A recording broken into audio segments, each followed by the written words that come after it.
Babe, your phone keeps buzzing. Oh, can you check it for me? I'm just finishing these last few dishes. You want me to check it? Yes, please. Wow, she's gorgeous. Oh, that's Anna. She's one of the comedians I work with.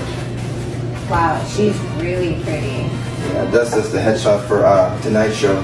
It's in Hollywood. Can you just let her know to be there at 9:45? That's call time, and just let people know that it's a 2-drink minimum. No, the usual. Can you text her back? Yeah. Okay. There's nothing to hide around here. Nothing to hide. Are you cool with texting her back? I'm texting her now.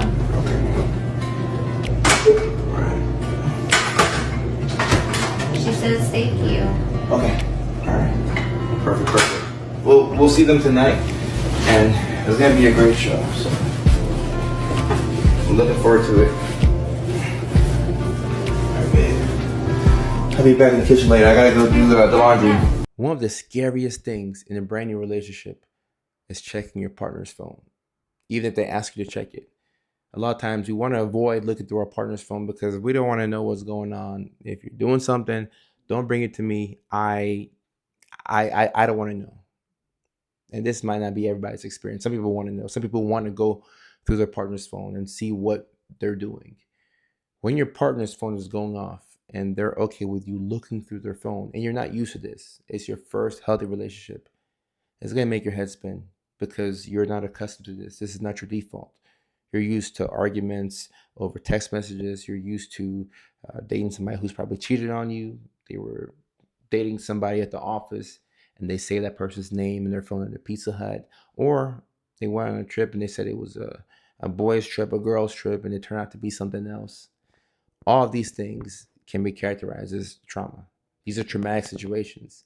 It changes your brain chemistry. It changes your default.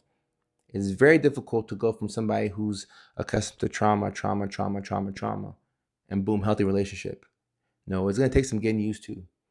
It will take some getting used to. So you have to understand that you're in a healthy situation now. This is why we have to have checks and balances and boundaries that we put up. And boundaries are the rule book and the manual for how other people are to treat us.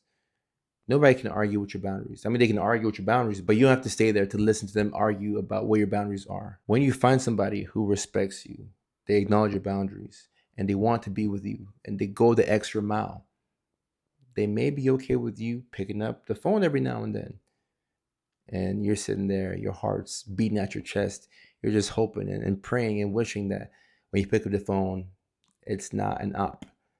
It's not an adversary. It's not somebody who they were involved with previously or somebody or whatever awful worst case scenario you have in your head. You just hope that that doesn't happen.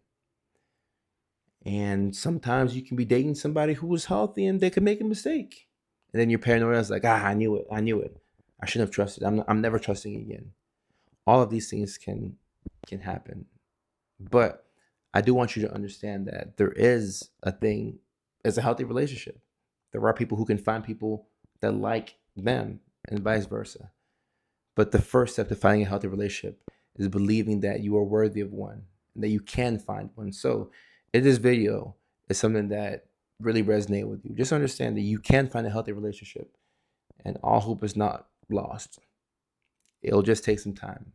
You may have to put up your boundaries and really stick to them. You probably will.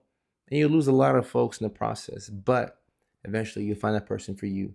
That person that won't mind you picking up the phone for them or vice versa.